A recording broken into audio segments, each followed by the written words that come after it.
May entrata nagpasalamat kay Emojin Cantong sa pagnanta ng kanyang kantang. Pwede ba nakita natin ito sa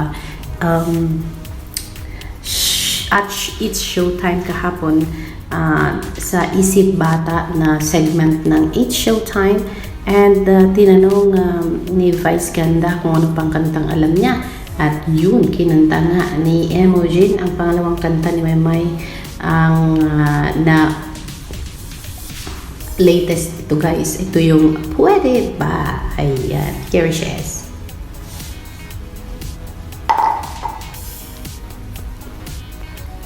Ay, yung pwede ba? Yung kay Maymay? Ay, paano yung pwede ba? Pwede ba? Pwede ba? Pwede ba? Pwede ba? Pwede ba? Makisayaw sa'yo. Pwede ba? Pwede ba? Makisayaw sa'yo. Ganito lang tani Imogen? Diba? Talented? Oo. Ay, yung pwede ba? Yung kay Maymay? Ay, paano yung pwede ba?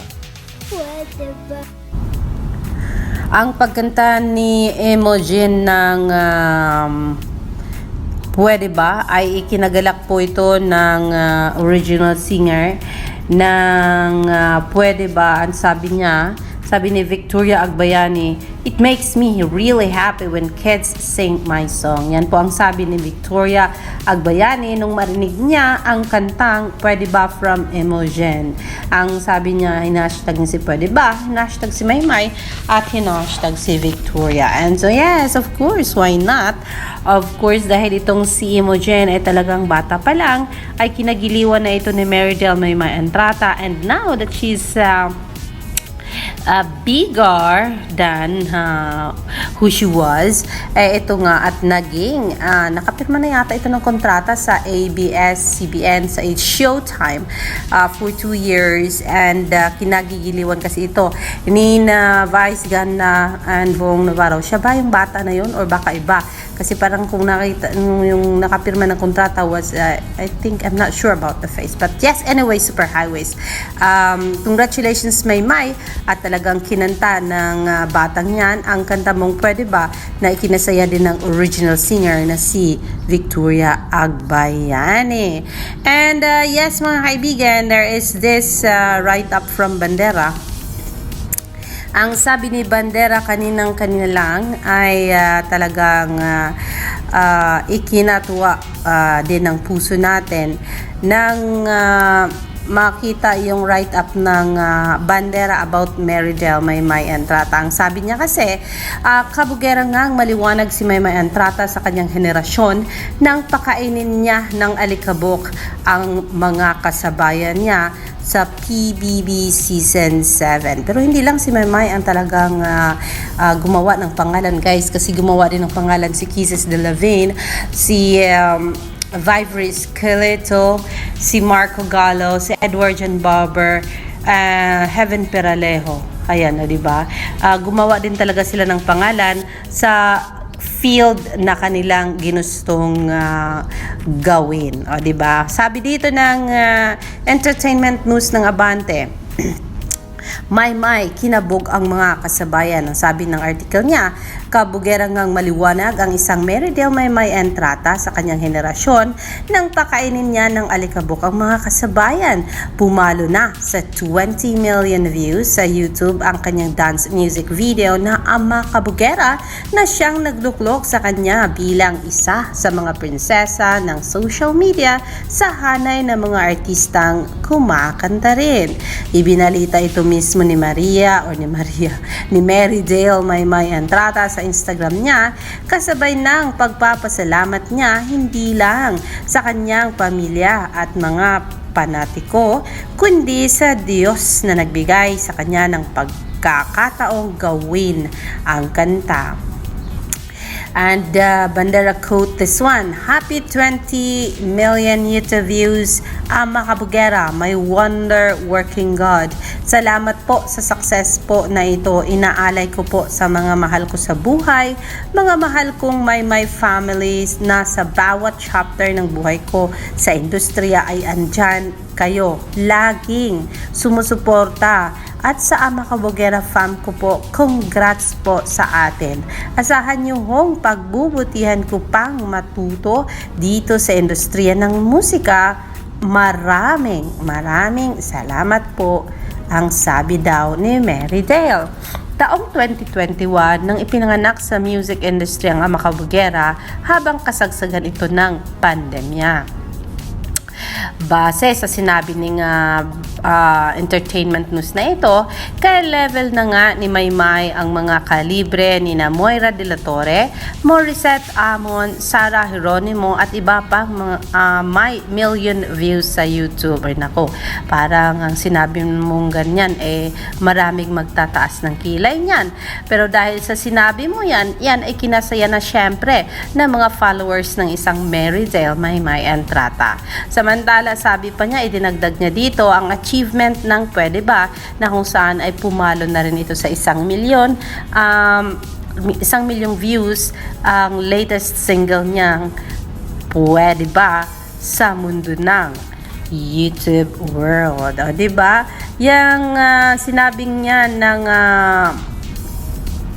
tawag dito bandera ay talagang aprobado sa isang account na kinuha din ang mukha ni Maymay ni Ceci Kabugera Kamaymay. Indeed, she is Kabugera from Chillways. And congratulations Maymay, talagang masaya lang magbasa ng mga write-up kung ito ay talagang gawa ng mga entertainment news media, digital newsman or mapa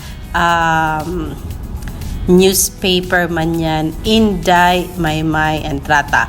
2 hours ago, ipinost din ng Star Pa PH ang kantang Pwede Ba ni Maymay, and then you can listen daw sa link na binigay nila syempre sa YouTube link ng Pwede Ba. Ayan po ang pinaka-latest ni Mary Dale Maymay Entrata. Ang sabi dito, meron lang pong nag-react doon sa kanta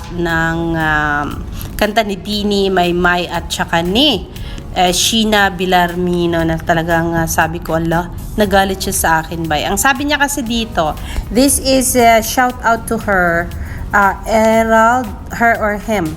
Sabi niya, Erald 20 my game play style. Sabi niya 1 hour ago. Kung pagandahan lang ng boses, wag mo na i-compare. Baka hindi mo alam kapasidad ng Bini na napakaklaro ng pagbigkas, hindi basta makabigkas lang ng nota.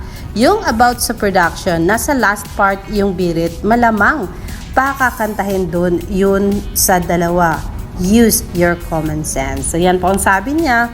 I don't know if she is mad at me or his disappointment is towards me as the one na talagang push nitong comment ng fans ni Bini. I'm not sure kung sa akin ba yun pa pinarinig niya or sa commenter ng vlog na yon. Pero yes, whatsoever, I respect your opinion since you really like Bini, and hope you do respect my opinion as a fan of Sheena and Mary Dale Maymay Entrata. I don't disagree about your opinion. Okay lang yan, opinion mo yan, at siguro naman hindi lang ikaw nakakita niyan, kundi mas marami pang iba. So go ahead with what you think and with what you believe. That is so fine with me. Ayan.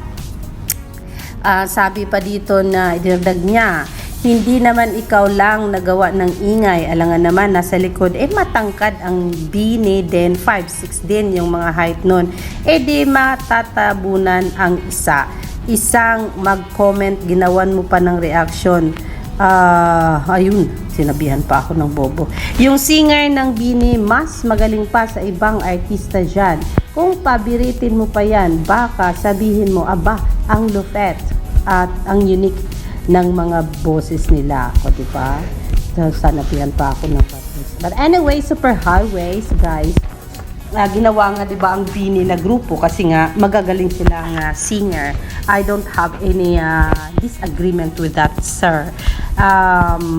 My love is not Bini. My heart belongs to my favorite artist. So, hope you get my point kung sinabi kong I really love the way they rendered the song so well. So, yeah.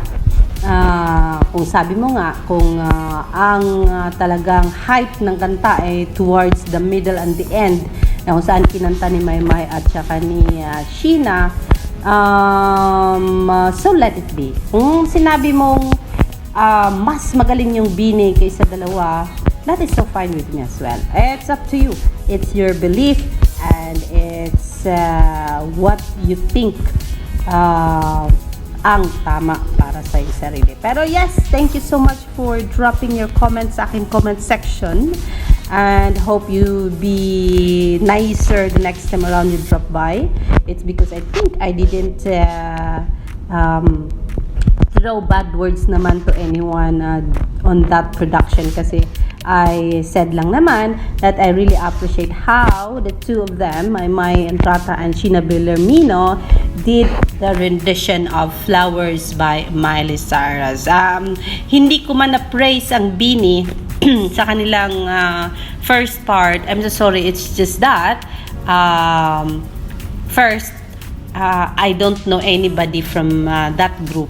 I don't know anyone and hindi ko nasubaybayan yung career nila. It's just that ang nasundan ko lang na career I see Maymay Entrata and Sheena Bellarmino na kung saan doon ka lang din nakilala si Sheena Bellarmino, guys, sa Beyond the Stars tour kasi nga nakita ko siya doon kasama nila Meridel, Maymay Entrata and the rest of the gang, gaya na lang ni na Don Bell, ni Alexa, ni Kim Chu, ni Angela Ken,